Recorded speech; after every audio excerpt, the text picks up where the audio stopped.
programa Mercado e Ação dessa terça-feira vai trazer para você o deputado federal Jerônimo Goergen, com quem nós vamos falar um pouco sobre a Operação Lava Jato, enfim, os depoimentos todos que estão acontecendo, a questão política envolvida, a questão econômica envolvida. Vamos fazer uma análise do cenário econômico e também alguns projetos de lei, inclusive da primeira cidade gaúcha, cuja proposta de digitalização, a digitalização total da cidade, está um pouco complicada. O nosso programa vai ao ar, então, nas terças-feiras, às 22 horas e 30 minutos, com reprise às quintas-feiras, às 23 horas e 30 minutos e aos sábados, às 8 horas da manhã. Você também nos assiste pela Poa TV, no site poatv.net. A transmissão é online e depois você nos encontra no Facebook, no YouTube, enfim, todas as mídias sociais estão presentes, mantendo a notícia, mantendo a informação com você. Continue conosco, retornamos num instante.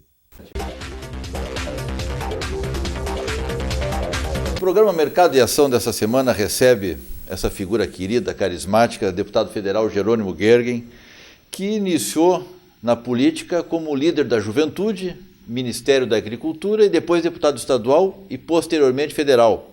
É isso aí. Federal depois da Operação Lava Jato. Não, antes, eu já estou no meu Não, segundo... depois das denúncias, depois sim, da sim. época às quais as denúncias se referiam. Isso, na verdade eu assumi, primeiro dizer da alegria de estar aqui, né, Luiz, no teu programa e poder aqui cumprimentar os telespectadores. Realmente eu fui presidente da Juventude do partido aqui no Rio Grande do Sul, fui secretário-geral nacional e por uma indicação do então deputado, nosso saudoso Júlio Redecker, eu fui convidado para integrar a equipe do ministro Pratini de Moraes no Ministério da Agricultura.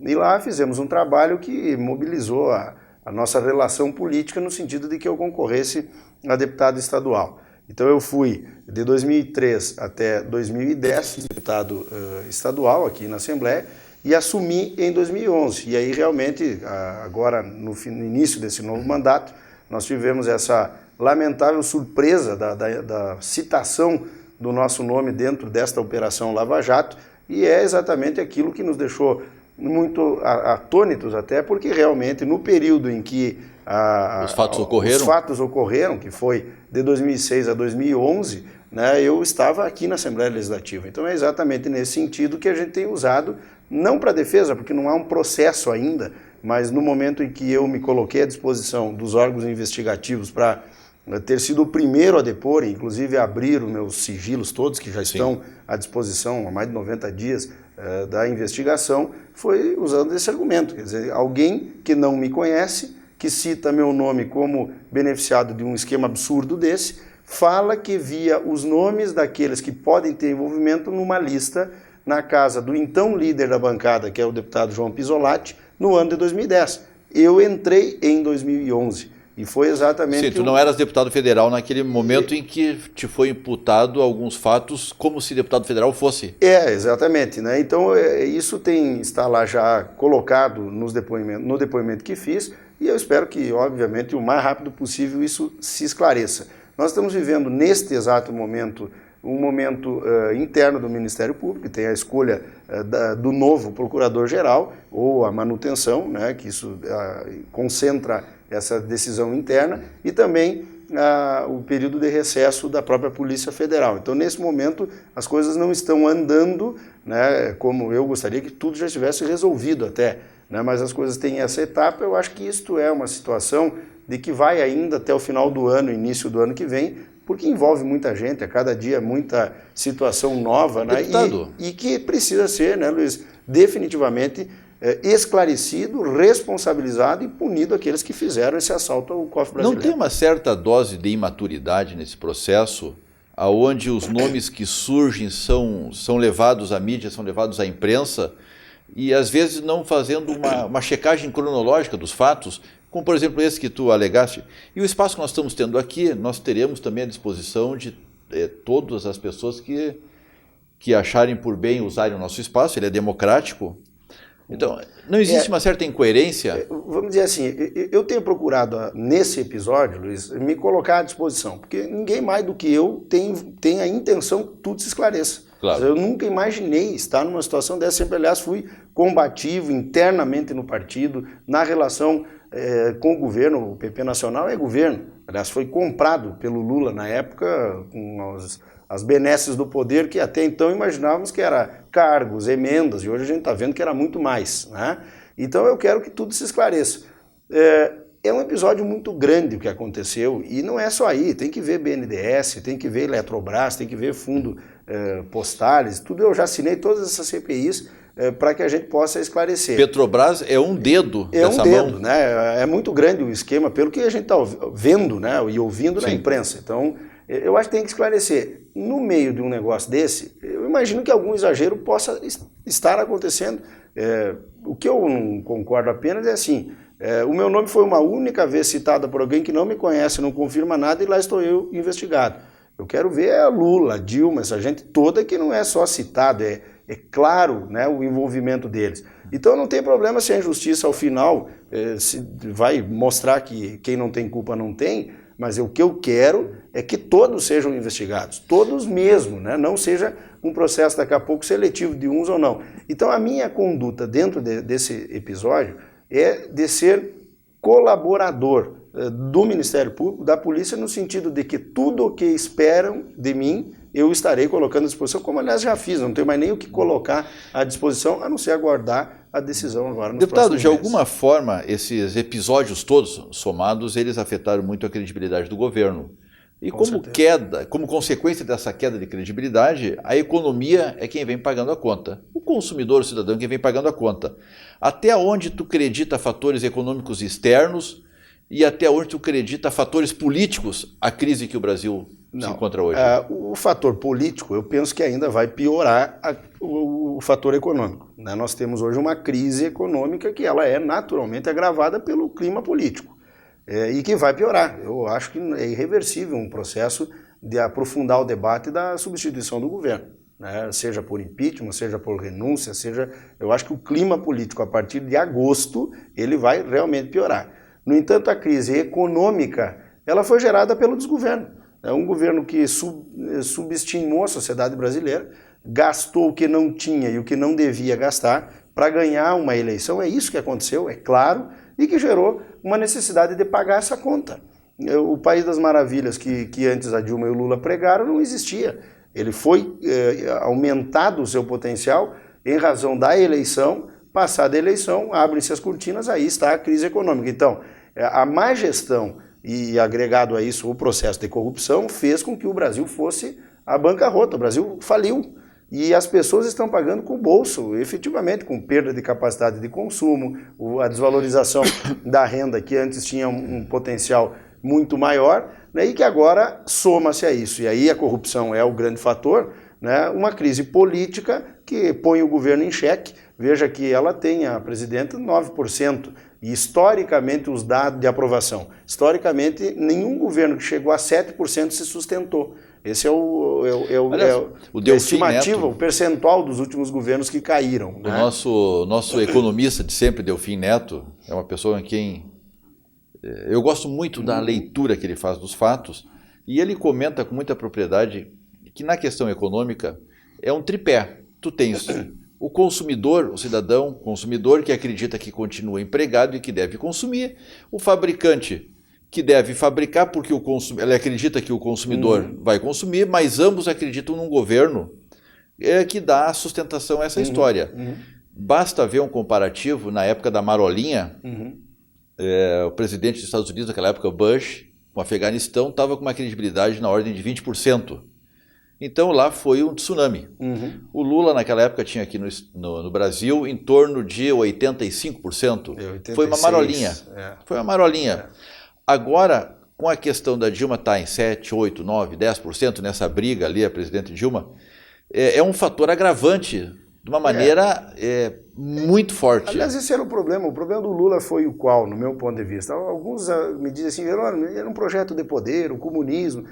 Eu acho que, no fundo, o Lula, o PT e os aliados cooptados, e a gente vê da forma como aconteceu, eles tinham uma autossuficiência tão grande, eles achavam que o Lula era um deus realmente e que nada podia tocar, nada ia ter risco. O Lula era o cara, andava na rua, as pessoas o aplaudiam e com isso banalizaram qualquer risco do que estavam a fazer. Então, hoje nós temos uma realidade complicada. O Congresso, que é quem pode avaliar, por exemplo, lá a questão que envolve um eventual impeachment, 68% do Congresso, pesquisa da semana passada, já tem uma rejeição total ao governo. Mas, apesar que o problema nosso de conceito é muito ruim, o Congresso Nacional hoje perante a sociedade, mas esta decisão do eventual impeachment é tomado pela Câmara, né, pelo Congresso. E lá dentro o ambiente hoje já é de quase 70% de reprovação ao governo. Se você soma o anseio da rua, que não quer o governo também, porque só 7% o aprovam, como eu te falei, a crise econômica ela será agravada pelo conteúdo político, que agora nós vamos viver 2 semanas de recesso. Ele não deve piorar, vamos dizer assim, porque o Congresso paralisa, mas a partir de agosto, com a decisão do Tribunal de Contas, com a análise feita pelo TSE e com a retomada do processo legislativo parlamentar, eu acho que este ambiente de hoje ele só tende a piorar. Deputado, esse ambiente que está hoje, ele foi criado também pelas pessoas que estão dentro dos 70% de oposição, que estão se opondo à atual forma. Elas participaram, não vamos especificar formas, mas elas eram governo e elas são governo, de alguma forma ainda. Não está tendo uma navegação conforme a maré? Isso aí é natural. Nós temos partidos, e o meu virou isso também, que vão ser governo em qualquer governo. Pega o PMDB, vai acontecer isso, o PP vai, PDT e tantos outros. E aí que tem uma coisa que me preocupa demais, Luiz, porque nós estamos lá com muitas fragilidades e há um grupo que tem os líderes maiores, né, que conduzem negociações que não chegam para nós e para a sociedade com facilidade. O problema é que essas figuras são figuras como Renan, como Sarney, como outros tantos que não sei se têm a condição moral de conduzir essa transição. A gente tem visto aí reuniões do Lula com Renan Calheiros, com Sarney, com Collor, né? E isso nos preocupa e nos deixa numa situação como a que eu vivo nesse momento, numa sensação de ser usado por todo esse processo e com uma tentativa que fazem de calar a voz da maioria que vive bradando, mas isso eu tenho muita tranquilidade. Como a minha consciência me permite, a minha voz nunca vai calar e eu vou sempre combater exatamente isso aí. Então nós corremos o risco de mudar... Sem mudar. Sem mudar. E aí o pacto que está por trás disso me preocupa demais. Né? Ou seja, dá a cabeça de alguém para livrar... Atira alguém para os leões e salva o resto. E eu acho que isto eu confio, portanto, nesse momento, e aí volta a tua pergunta, então tem excesso? Acho que tem, mas nós temos que confiar em alguém. Eu confio que, ao final, quem está investigando esse processo, seja o Ministério Público, seja o juiz Moro, enfim, eles terão que nos ajudar a fazer essa limpeza que o Brasil precisa fazer. Jerônimo, só um pequeno intervalo, antes do intervalo do programa, no qual nós temos um convênio com a Secretaria de Segurança Pública. Nosso telespectador já está vendo na tela uma menina de 10 anos chamada Paola Monique Caetano Marques. Ela sumiu no dia 10 de julho agora, mora na Restinga. Ela desapareceu de casa e não foi mais vista. Se você tiver qualquer informação, qualquer dado que possa levar à localização dessa menina, por favor, entre em contato com o DECA. Você também está vendo aí os telefones. Procure o Júlio, a Karina lá, telefone 0800 64 26 400, 2131 5731, ou também DDD 51, né, repetindo, 8464 6960. Vamos ajudar essa família aí a recuperar essa menina. E voltamos agora aqui ao deputado Jerônimo, e vamos ao nosso intervalo, retornamos num instante.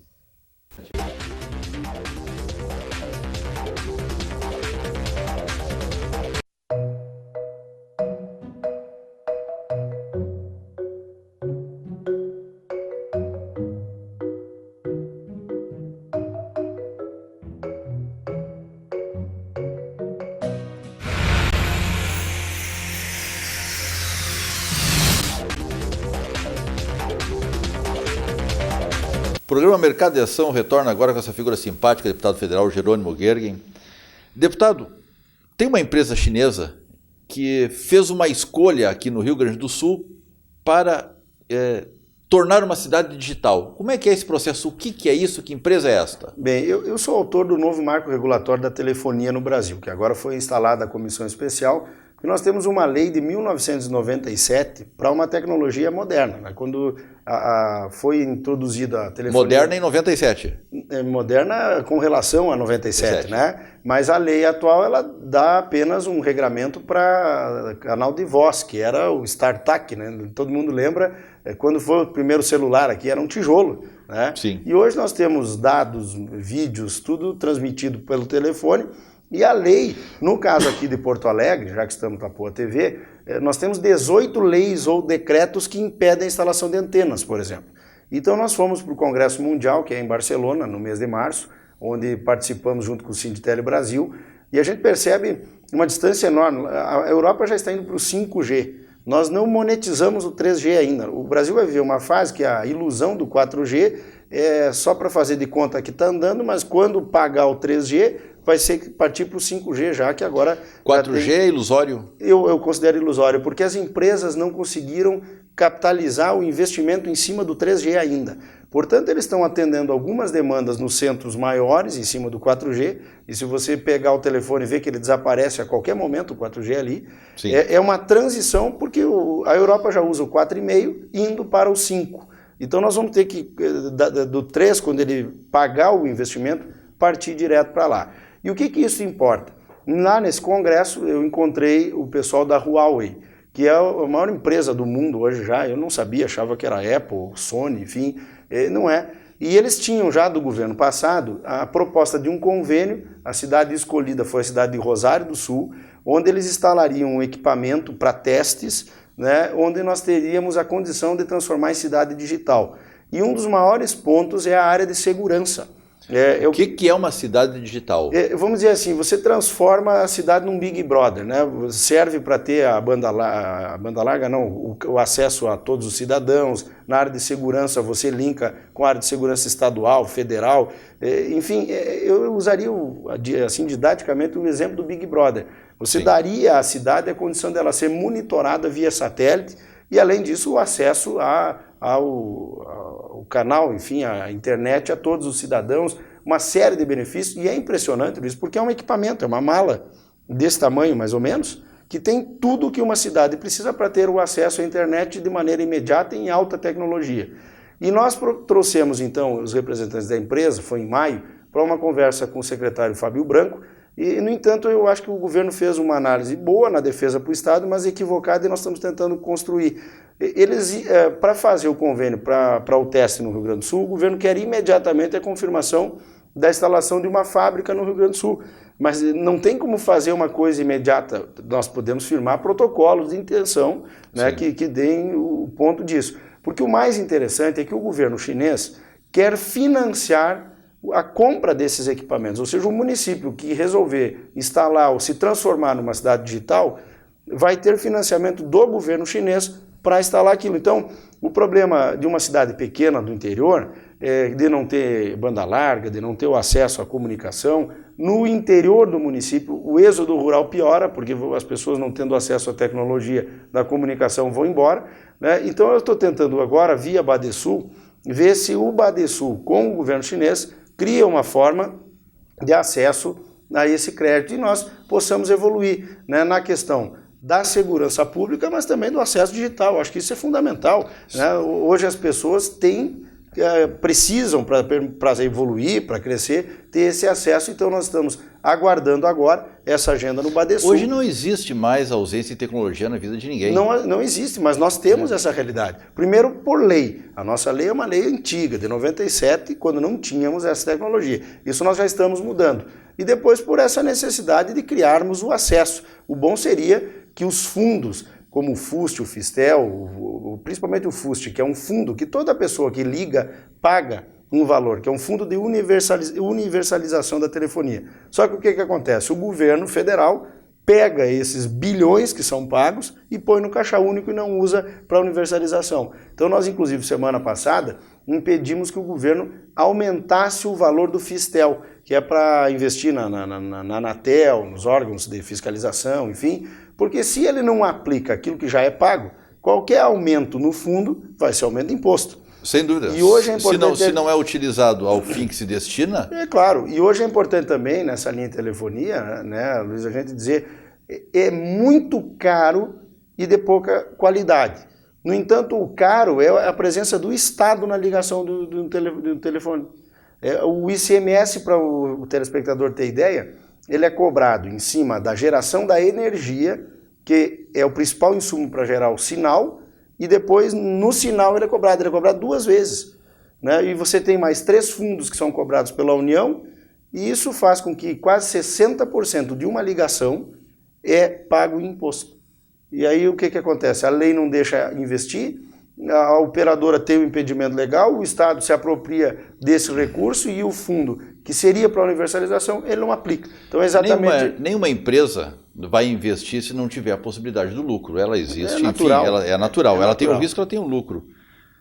Se ela não tem o lucro, vai investir em quê? O governo não vai investir também porque usa o dinheiro para outra finalidade. Fatura bem, né? Sem precisar investir. Então, o que nós estamos agora nessa linha, criando a nova lei e trabalhando para que o Rio Grande do Sul entre na era da cidade digital, que é o que tem de mais moderno, né, e que pode ajudar na segurança pública, é nisso que eu mais me empolgo, né, porque com a falta de pessoal que a Brigada Militar e a Civil tem hoje, a tecnologia pode superar esta ausência do fator humano, né? Porque você vai ter uma estratégia de controle da criminalidade com o uso da tecnologia. E que aí vem aquela leitura, está à nossa disposição. Eu estou tentando convencer o governo do Estado de que a percepção é que não foi bem feita, querendo, ao instalar um teste, já obrigar a instalação de uma fábrica. Né? Tem que ser uma consequência. É um pouco complicado isso aí. Né? Tu falaste também tem toda uma tecnologia nova chegando aqui. Nós temos, me lembrou um outro assunto do qual eu sei que tu estás envolvido, são os elevadores. Elevadores, todo dia se ouve falar, e agora minha semana passada foi em Panambi, uma pessoa, o elevador parou na metade, a pessoa foi tentar sair do elevador, o elevador se movimentou, acabou levando a óbito. Existe a busca de uma regulamentação da questão elevadores, esteiras, escadas rolantes. Isso aqui não existe nada hoje. Não existe. Eu acho que é importante a gente dizer assim, eu não sabia até eu ser procurado pelos representantes da área de engenharia, que o elevador, a escada rolante e a esteira são os maiores veículos de transporte do mundo. O elevador está toda hora. Enquanto nós estamos aqui no programa, muita gente está subindo e descendo em algum lugar no mundo. E no Brasil não há uma lei que obrigue a fiscalização, a conservação, o controle disso. E o veículo de transporte chamado elevador mata muito mais do que nós imaginamos. A gente tem a impressão que ele é pacífico, que não mata ninguém. Que não mata ninguém. Então nós apresentamos uma lei, Luiz e telespectador, ela já está tramitando, bem avançada na Câmara, obrigando no Brasil termos regras de controle e fiscalização. E esse episódio de Panambi é o acidente que mais mata, porque é quando o elevador para no meio do andar, a pessoa consegue abrir a porta, tenta subir para sair para fora no andar e o elevador dispara e corta a pessoa no meio. Ou nas escadas rolantes, há pouco tempo atrás, aqui num dos shoppings de Porto Alegre, aconteceu, crianças que foram enroscadas, o que foi um problema ou outro, né? Quase morreu, o outro morreu. Então isso precisa de um regramento. Ali é o maior meio de transporte do mundo e com essa nossa lei agora nós esperamos ter essa condição de darmos proteção e segurança ao cidadão que usa esse meio de transporte. Deputado, estamos aproximando do nosso último minuto. As pessoas estão com um certo descrédito em relação à política, em relação aos políticos. E com muita razão, né? Com razão. Com razão porque os meios de comunicação trazem notícias, embora não atinja a todos, mas atinge alguns. Queria que tu te manifestasse ao nosso telespectador, contrapondo isso, mostrando que vale a pena acreditar porque nós fizemos política. É muito difícil a gente poder afirmar isso nesse momento, porque o momento do descrédito da classe política é assustador e, como falei, compreensível por parte da sociedade. O que eu penso que a sociedade deve continuar fazendo é se manifestando. Hoje nós temos a condição da rede social, das mobilizações de rua que não aconteciam no Brasil, e o que eu acho é que não dá para transferir responsabilidade. Quer dizer, quando você tem vontade de cobrar, de questionar, eu, por exemplo, sou eu mesmo que atendo a rede social. Se eu for questionado, é eu que vou atender. Eu acho que esse é o principal instrumento. Não adianta a indignação silenciosa. Nós temos que ter a indignação exteriorizada, colocada a público, que aí eu penso sim que é um grande momento de o Brasil ser passado a limpo. Ao final, quem errou vai ter que pagar. É claro que se espera que não se cometa injustiça e eu tenho isso muito tranquilo. A minha consciência me dá essa condição de até agradecer aqueles que têm confiado, acreditam no que tudo vai passar e vai passar com toda certeza, mas não deixarei de cobrar que ao final se responsabilize, se puna e que a sociedade brasileira também faça uma reflexão, porque nós temos muito problema que não é do meio político, é da sociedade em si e é o momento de a gente passar tudo ali. O cidadão faz política se manifestando. Esse é o jeito, e não transferindo a responsabilidade para os outros. O silêncio do cidadão é dar a conivência. É a conivência. É a conivência. Ficamos por aqui, agradecemos a tua participação no nosso programa. Grande. Fique conosco, estamos todas as terças-feiras no seu canal.